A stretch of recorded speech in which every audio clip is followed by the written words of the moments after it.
A lot of my more recent videos feature me drinking a Monster energy drink just kind of in the background without really mentioning it or saying anything about it. I don't talk about caffeine because it's an incredibly boring thing to talk about. It's something that is fairly ubiquitous in every country throughout the world, although the methods of consuming it tend to differ between people and demographics. I happen to be in the demographic that Monster heavily markets their stuff towards, which is weird, loner, gamer, anime adjacent people who might be into emo music or some other extreme genre of music. They know who their demographic is. It's people who are in the alternative circles of life, who have a little bit more edge to them. And now, I don't know if the brand has necessarily caught on to this. Maybe they have with this new Strawberry Dreams flavor, which is like super pink and girly. Now, the whole Monster thing and its aesthetic connotations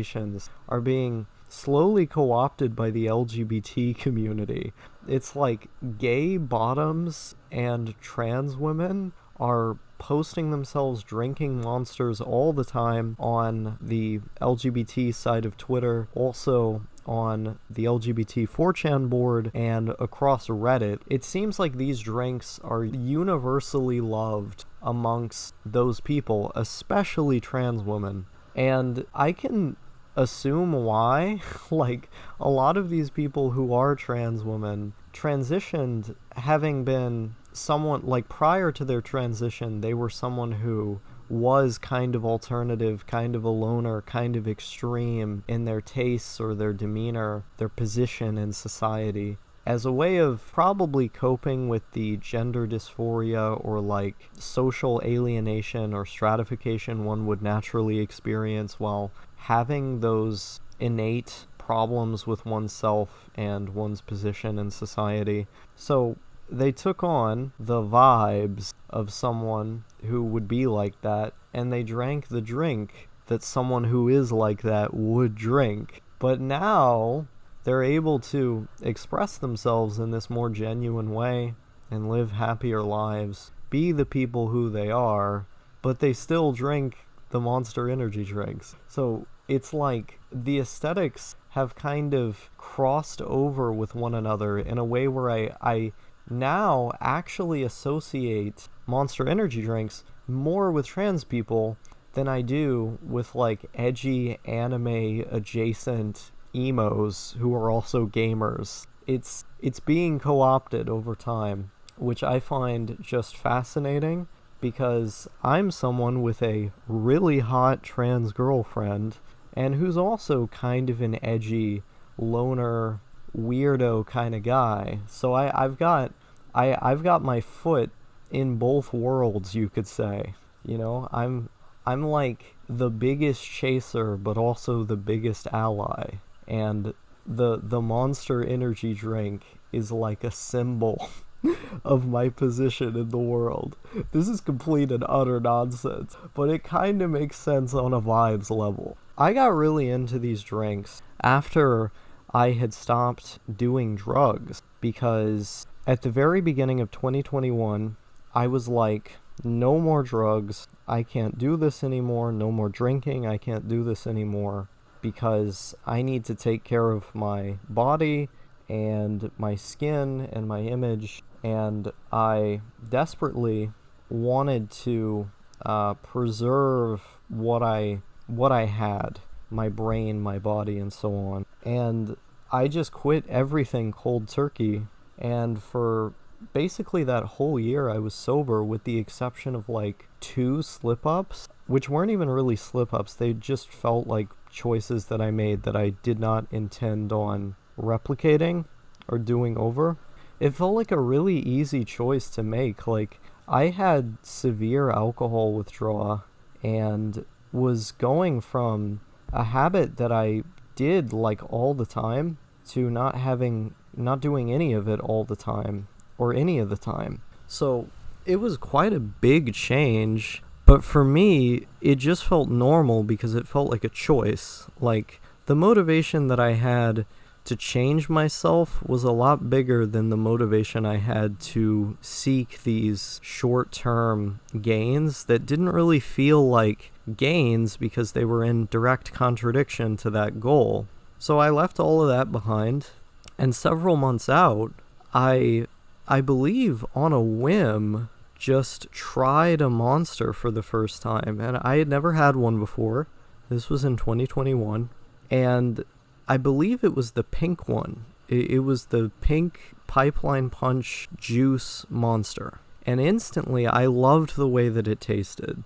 I wasn't even really looking for the caffeine content. I just knew that my boyfriend at the time really liked drinking them, and someone who I considered one of my best friends, Doatsmite, at the time really liked drinking them. I know No used to really like drinking them when he was a teenager.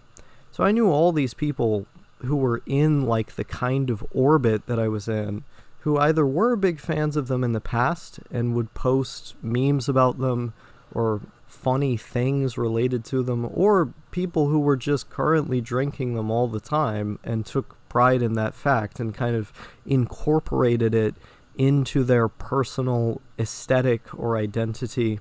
It said something when you would see an image of this person with all the goth shit on and then they were drinking a Monster. It was like completing the aesthetic that they had going for them. So I was surrounded by this, and I was just like, well, I don't know what all the hubbub is about.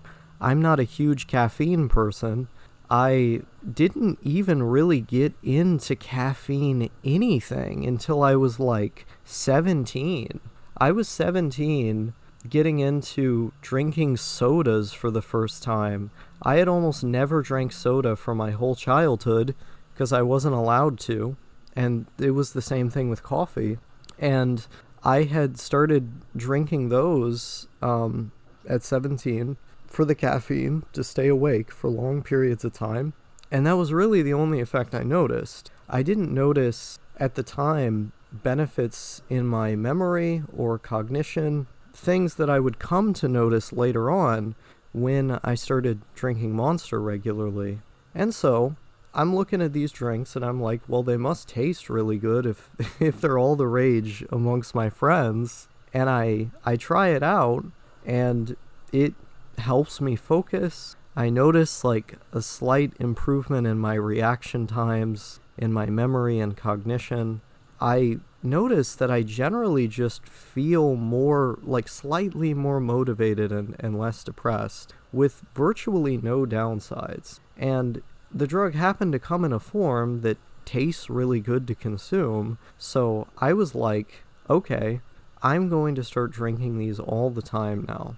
And so it started out me drinking this Pipeline Punch, and then I started drinking all of these other Monsters. I tried the original, I tried the rest of the juice series, I started trying some of the ultras. I wanted to try out all of the different flavors and find out which ones were the best ones, which ones I liked, and to see what I could say about them, how I could rank them against others, and I would talk to my peers about this. And it was fun. Like, it felt like a community activity, but it was also a community activity centered around drinking a drink that tastes good and also had these improvements to my mood or cognition that I found to be beneficial.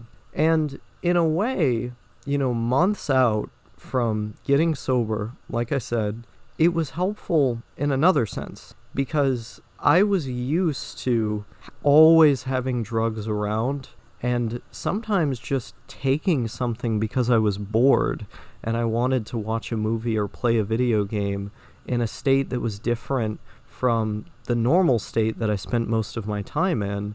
And so I developed a habit of just taking something whenever, like sometimes on a whim, usually out of boredom. But having this drink that is drug-ish, like doesn't have the downsides of recreational drugs, obviously, but has an effect of sorts, you know, I notice it, that was relatively new to me because, again, like, I didn't try caffeine anything almost until I was like 17, and then I did so and barely got into it, didn't really get into it. So this was all pretty new for me, and it was like, okay, this is a thing that I can have as a habit that has virtually no downsides, that is sort of a shoe-in for the much more unhealthy stuff that I was doing before.